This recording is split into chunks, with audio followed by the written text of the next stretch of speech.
Today, we're going to talk about 3 techniques that you can implement starting today to increase your executive presence. So, you're here because you probably freeze a lot. And this happens to non-native speakers a lot.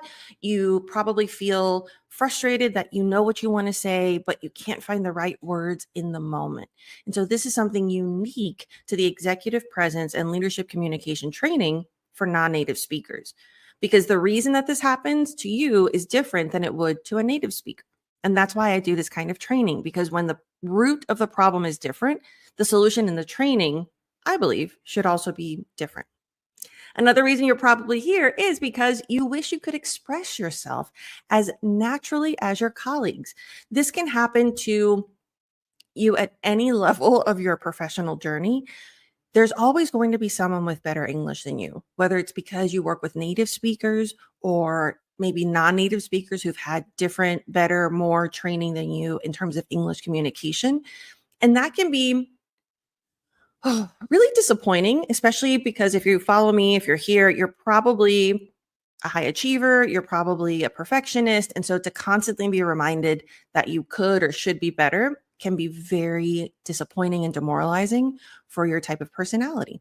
But that's something that's really important in terms of the training that you receive, because to increase your executive presence and improve your leadership communication, you have to address these mindset blocks, these mindset issues, and find a way to have a more productive mindset in order to see the improvement that you need. Now, another reason that you're probably here is because you want people to understand you clearly. This is a struggle that non-native speakers face. Unfortunately, your heart's in the right place. You want to be understood clearly. What I find with my clients and with the people that I coach is that the way that you do it is not productive. In order for you to be understood clearly, you over explain. You sometimes, this also translates into wanting to avoid people noticing your mistakes. So you might speak faster and thinking that sounds more natural, more like a native speaker, but it actually causes more confusion. So again, this is something unique to your journey in leadership and business English. And so this is something that requires a different kind of training. And you're also here because you wish you sounded as professional in English as you do in your native language. And that's a really big frustration that I feel. I keep saying this because this is why I'm here. It's unique to your experience. A lot of times with leadership communication for native speakers, it's more about the strategy or more about the theory. The reason I have this program and I do these trainings is because a lot of times what I find with the people that I coach is you're already a strong leader. Like you have the concepts, you have the knowledge and the theory from your experience in your native language, but it doesn't translate effectively when you're working with Americans. And that can have a lot to do with cultural communication, intercultural communication issues that you might not even know. There are certain things you might be doing because it's intrinsically part of your cultural communication that you don't realize are hurting your business communication in English. And if you don't know what the problem is, you won't find the right solution. So that's why I'm here. Now, a really good thing, hopefully this makes you feel a little relief, is that you're not alone. I have worked with leaders and directors and executives at some of the top companies in the world. These are just a few that I'm putting up on the screen. And they are experiencing what we're going to talk about today. The issues that you are going through, I don't want you to feel, it can be very isolating when you feel like, am I the only one who's going through this? Everybody else is better than me. But I really want to show you that I've been doing this for almost 20 years. I work with some of the best companies in the world, some of the most brilliant minds in the world, in my opinion, and they're having the same insecurities that you're dealing with. So not only is there a solution, not only will there be a way out and up, but other people have gone through this and it's going to be okay. So hopefully this brings a little bit of relief. I know I find relief when I realize, oh, if other people have gone through it, then other people have found a solution. So it's going to be okay. Now, executive presence, what does that mean? So if you're here, you already know what it means because that's why you want to get these skills. But executive presence for you as a non-native speaker, I find has an extra layer. And it really is, I equate it to leadership communication because a lot of it has to do with your relationship to language. And so for me, the way I break down my program is in these three sections. So executive presence has to do with speaking with confidence. And confidence is a big thing for you as a non-native speaker because there are so many layers of the insecurity there. Communicating with clarity. This has to do a lot with what we talked about earlier. Well, how much is your culture affecting your communication? How much is your insecurity negatively impacting your communication? And connecting with authenticity. This is something that is really important because as non-native speakers, I find that people don't connect with people as much because there's a fear. There's also that doubt, like, what do I talk about? I know how to talk about work. I don't know how to talk about other things. There could be insecurities of you don't know the pop culture. You don't know the local interests. And so you feel a little bit left out and you avoid opportunities to connect. Not only is this isolating, but it's awful for your networking and for the growth of your impact and influence. So this is something I want to absolutely empower you to feel more confident to do. And one of the three techniques is about small talk today. So, with this in mind, I created this program, the Leadership Communication Accelerator. It's a 3-month program that's intensive and it's very much designed for you as a non native speaker. And this is what we're going to go through today. You're going to get techniques. They're going to help you start communicating more efficiently, effectively, clearly from this moment, as well as getting insight on how you can join this program and take it to the next level. Now, the first thing we're going to talk about, the first technique will relate to confidence. So this is going to help boost your confidence and your fluency. The reason I have this quote first is because when you hear what the first thing is, it's going to sound obvious. However, I promise you, you're not doing it correctly. And the impact this has on your fluency and your confidence is huge. So, this is someone who went through my program. And because of this first tip that I'm going to share with you, it really helped her break through and speak up more confidently in meetings. And this person was very much in the position of being with other brilliant minds and in high pressure situations, things that it's not just talking, speaking up in meetings, it's speaking up and getting funding. It's speaking up and making a difference. So when she didn't, it really impacted her ability to do her job to the fullest. And so by implementing this first strategy, she was able to feel more confident in speaking up. Also, a thing that happens with non-native speakers is sometimes you speak too quickly. As I mentioned before, you do it either out of nervous, anxious energy, or you might do it because you think people won't notice your mistakes. This technique is going to help you slow down in a way that helps you speak more naturally and gather your thoughts and express yourself more clearly. And that technique is breathing. I told you it's going to sound obvious, but I promise you're not doing it the way you should. And it's impacting everything in your communication. So, the thing about breathing is the way that I train it and the way I want you to perceive it and really train it for yourself today, it's about being strategic. So, when you're told don't speak so quickly in English, like again, these are theories that you probably already know. The difference with training is that it's actionable. So, how do you stop speaking so quickly? So, when I mean strategic breathing for this solution, what you want to do is you want to not inhale, exhale. The trick is to inhale, just a tiny inhale, and then speak. And you want to do that either before every sentence or you want to do that before every thought, depending on how you're processing. And this makes a huge difference. In addition to helping you feel calm and really regulating the speed, it also helps your intonation feel more natural. And as you get deeper into the training, there are other moments where you learn where to have that strategic inhale, and that's going to help you really refine your American intonation and rhythm. But for today, at least try doing that little inhale. So for example, instead of saying, "How are you today?" just inhale. "How are you today?" Try that before every time you speak, and you'll start, you want to do it consciously so you can do it without thinking later on. Now, another thing you probably get told, and I say this all the time, is don't answer right away. A lot of times I find that even at the highest positions, there's a part of you as a non native speaker that is trying to prove that you're good enough, that your English is good enough, even though you already got the job, you're already in that position. There's always a little bit of insecurity of, is my English good enough? Could I be replaced with someone who's a native speaker or speaks better English? And I find that the result is you try to respond faster.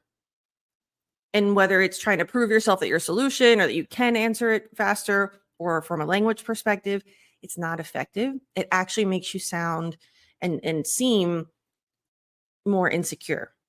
So what you want to do is, again, strategic breathing. Breathe. It could be just an inhale. In this case, you can inhale, exhale, but I actually recommend inhale and then say well, or use a filler that sounds more professional. You don't want to say but I find well is a good one. So for example, if someone says, what should we focus on next quarter?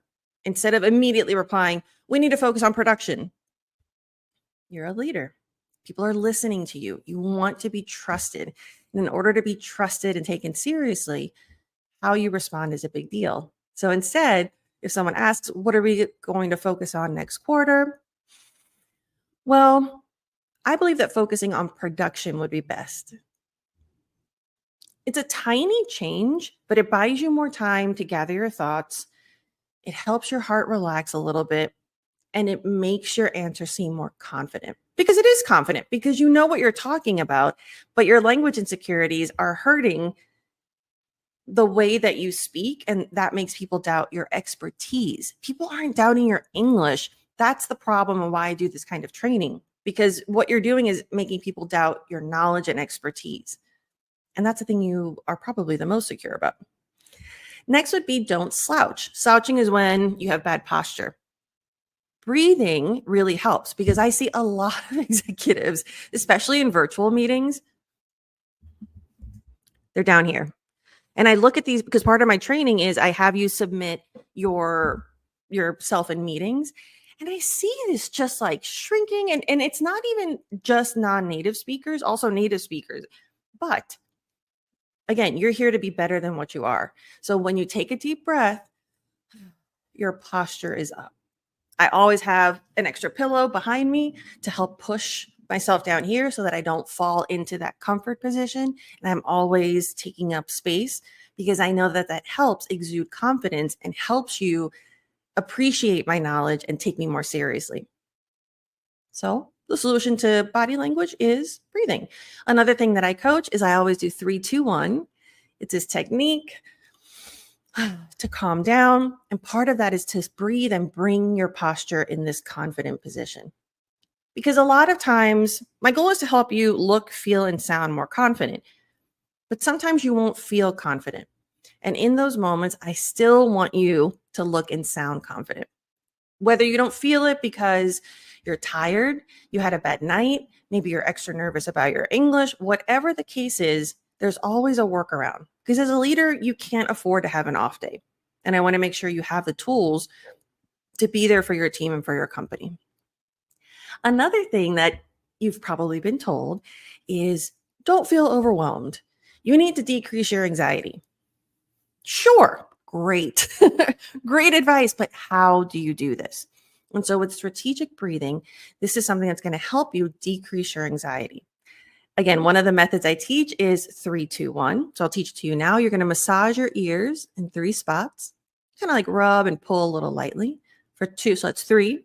2, you're going to go up 1, down 2, and 1 breath.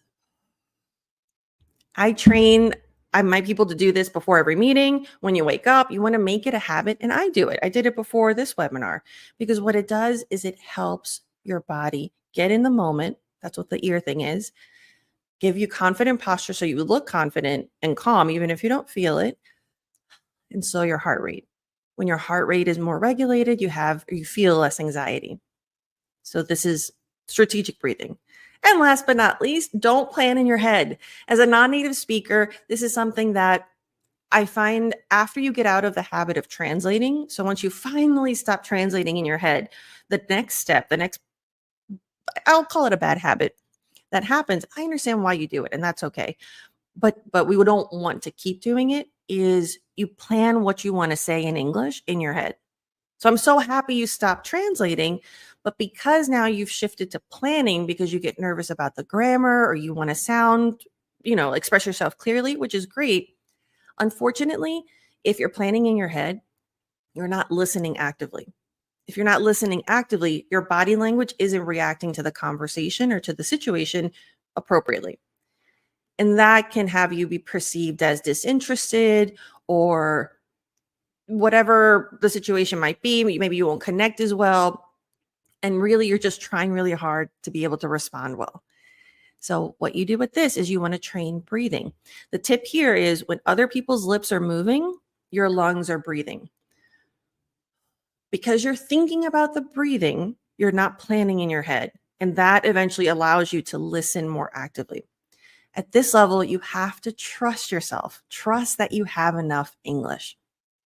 You will be able to respond when you need it.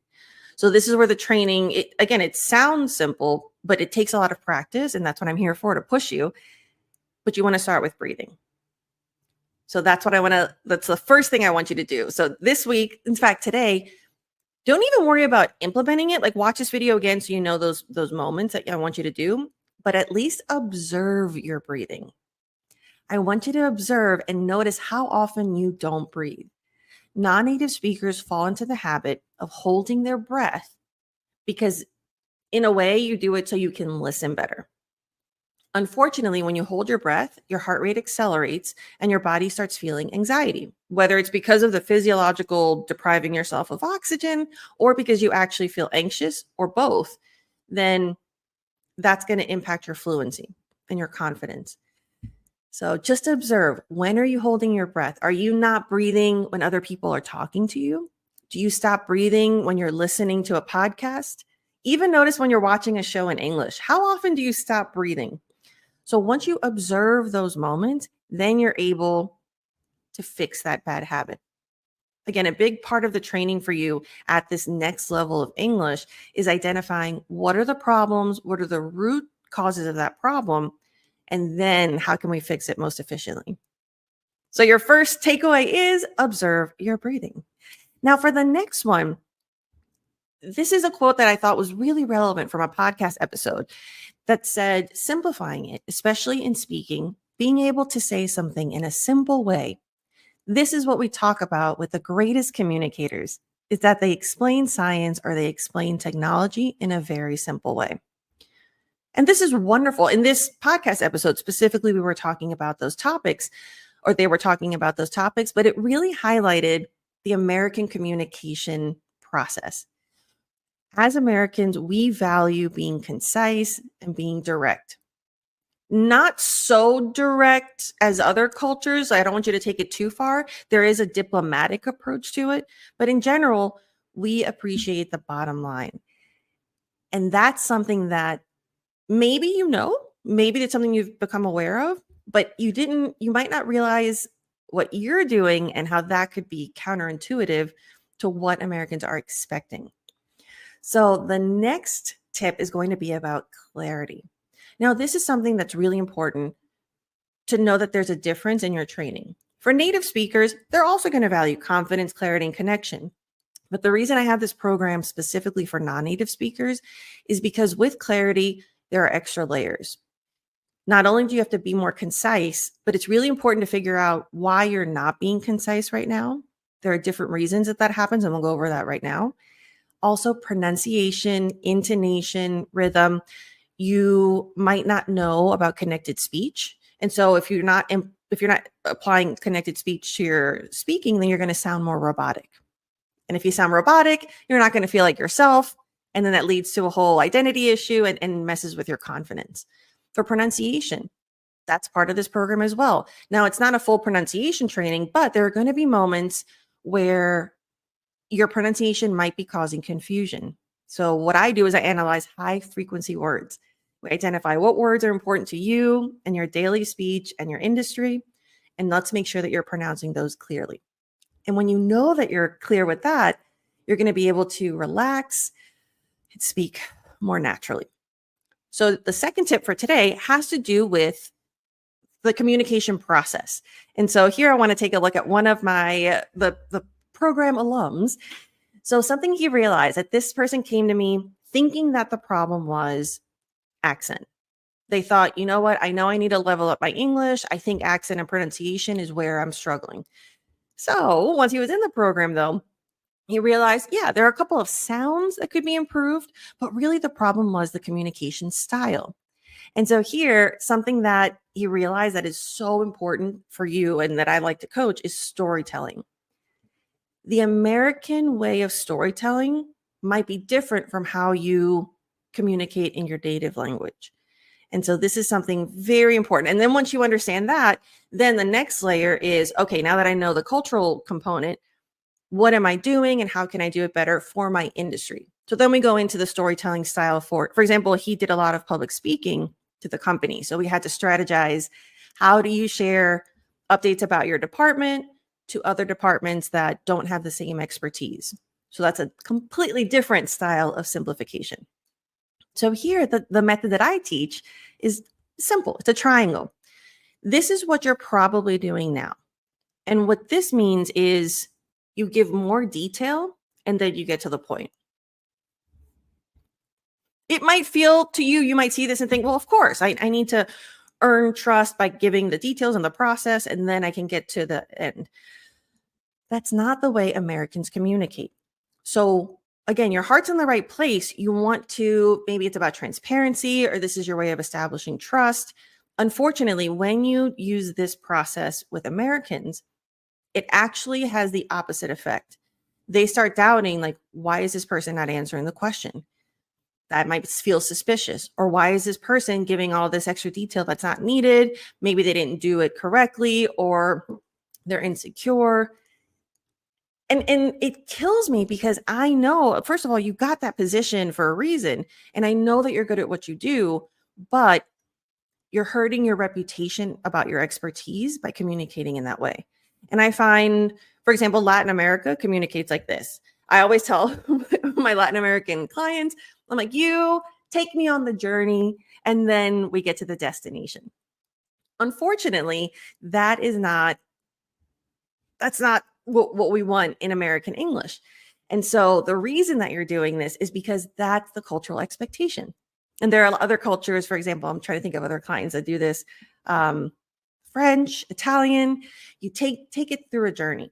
Now, that's one of the reasons you might do that. The other reason, even if you're from a culture that doesn't value that style, I find non-native speakers will give more detail at first because they're trying to prove their English and they're trying to give enough context in case they're misunderstood.